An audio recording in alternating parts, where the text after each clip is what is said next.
It's time for a story, and I think even though it's summer, I want a Christmas story. I mean, we're cooped up with this COVID-19 virus, so I think a Christmas story make me feel good, you know. And one story I like is that Christmas in 1959 when well, let me tell you about it. Every year before that, my father had gone out into the woods to get a real tree, cut one down. It was kind of like Clark Griswold and National Lampoon's Christmas Vacation, that movie. Yeah, we'd all get in the car and go out to Woody's Tree Farm. $2, we could get a tree, pine, a fir, cedar tree, and we'd cut it down. It looked good in the field, but when we got it home, usually it would lean to the left or lean to the right, and sometimes there were spaces in the branches. It wasn't perfect. And it also had chiggers in it and ants in it, and spiders, and sometimes a wasp nest. Yeah, it was nature. Yeah, but that was all right. It was all right because it was the real thing. Until it was all right until 1959. Now it's a week before Thanksgiving, and my mother takes me and my sister out.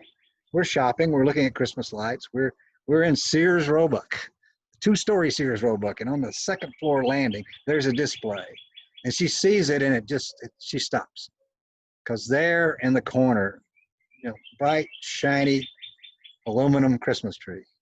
And there's a little wheel at the bottom of the tree that has colored plates in it, plastic. And there's a light shining through, and it shines up on the tree, and the tree turns red, and then it turns green, and it turns blue, then it turns orange and red and green and blue and orange, and the light's reflecting back on her face, and I can see her face turning red, green, blue, and orange, and her eyes light up, and she's never seen anything like it. The space age, atomic age Christmas tree. Now this was the rage. I mean, Sputnik had gone up in 1957, and we were in a space race. We were in a Cold War. Everything, it was the future. And this tree looked like the future to her. For $8.95, you could get one with 94 branches that had all this tinsel on it. For $16.95, you could get one with 154 branches. It was quite the thing. And she goes home to my father and says, look, I saw this most magnificent tree for $8.95. He says, $8.95? I don't want to spend my money on an artificial fake tree. I want the real tree, and I can get one for $2 from Woody's Tree Farm. She says, yeah, but this tree, we can use it every year. It won't rust. It won't shed. We can take it apart and put it back together. We can have it every year. You won't have to go out and get one. It's an investment. He says, no way, no way. And then this little war begins. We have our own Cold War in our house. There's a chill in the air. And he takes out his tree stand for his real tree, and he puts it in the living room floor where the tree should be. And on the wall, she tapes up Sears catalog with a picture of that space age Christmas tree. And there it is. And my sister and I are thinking, well, I don't know. Are we going to get a Christmas tree this year? And they're brooding, and they're not speaking. And it's 4 days before Christmas. And on this night, 4 days before Christmas, all my relatives come over, my mother's relatives, my aunts, my uncles, my cousins, and they all come over for a big dinner, pre-Christmas dinner. And that morning, my father gets up early, and he puts on his coat and his boots and his overalls and goes out, gets in his 1949 Dodge sedan. Looks like a big gangster car with a big trunk.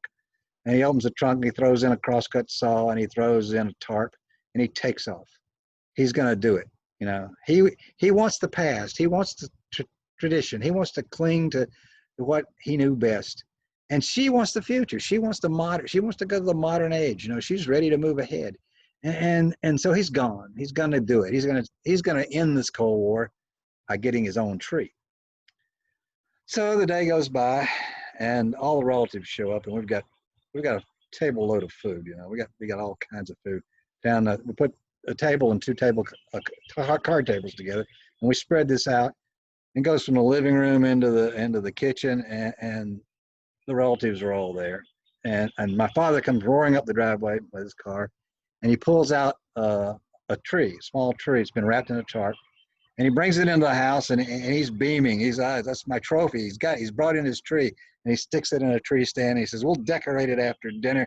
Look at that tree. It's fantastic. And he's beaming, and my mother, she's not too happy about it.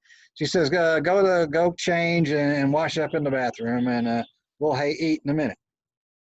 So we're going to have a dinner, and my Uncle Bill's going to do the blessing, and we got Bing Crosby on the radio, and the fire's crackling away, and all of a sudden, unbeknownst to us, inside that tree is, deep in the branches, a little red squirrel. Now, we didn't know that squirrel was in there, and what we think happened was he's asleep in the tree, or he's deep in the branches, and he gets tangled up, and he's wrapped up in a tarp, and he's thrown in a trunk, and very likely he's knocked out by the leaky muffler, the fumes from that. Probably knocked him out, and now he's coming to. He's got the crackling fire, he's got Bing Crosby on the radio, he's got the smell of food. This squirrel comes awake, but he doesn't know where he is. I'll never forget the look on his face when he came out of that tree. And he makes a flying leap, and he lands on Aunt Mildred's hat. Now, Aunt Mildred was known for decorating and making her own hats, and this time she had taken a sombrero and put ornaments in the middle and tinsel around it, and created her own Christmas hat. Well, that squirrel lands on the top of that hat, and he's running around like a merry-go-round trying to figure out how to get off of there, and she's grabbing at him like this and screaming, ah! She catches a hold of his tail and flips him forward, and he goes rolling through the air, and he lands on Aunt Stella's hair. Now, Aunt Stella, name Aunt Stella, she was quite the fashion plate, and she had an unusual color of blue. She experimented with dyes until she got the right. And she had lacquered up and sprayed, maybe a quart of lacquer and 2 quarts of spray to get that hair in a bouffant that was a magnificent thing. And that squirrel hits against that bouffant and gets stuck in. He's he's doing this and that, and Aunt Stella is screaming, and she looks like her head's been to an egg beater, and he comes across and goes across the mantel, goes down over a chair and on to Aunt Miriam's leg.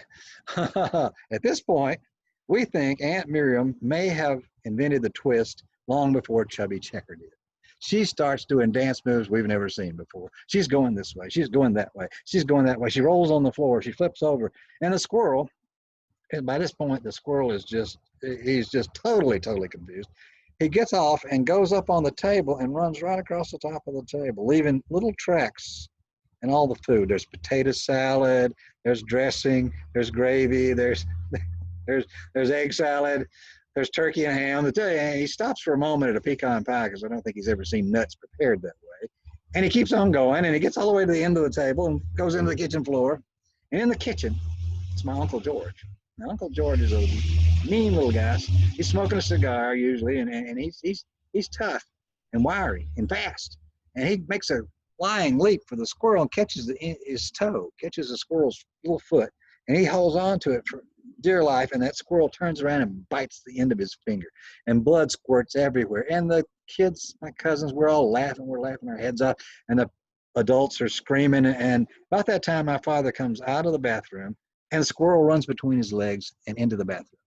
And my mother slams the door, and we've caught the squirrel. The squirrel is the mayhem is over. The squirrel is in the bathroom. Of course, we can't use the bathroom because nobody wants to go in there and face that squirrel, that maniac squirrel. So we use the neighbor's bathroom during the meal, and after everybody eats, we clean the squirrel tracks off the food, and we eat the food because we're not gonna let food go to waste. And the relatives leave, and my mother sort of breaks down and starts crying and sobbing, and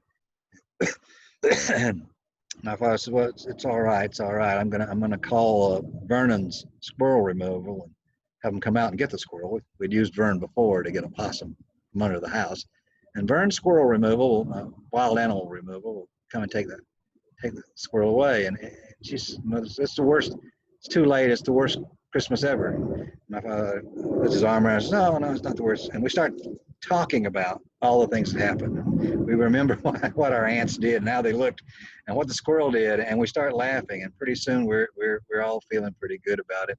My father says, "I'm sorry I brought that tree in there," but really it may turn out to be, out of a disaster, one of the best Christmases ever. And sure enough, years after that, we always saluted that squirrel while we decorated Mom's shiny new space age Christmas tree.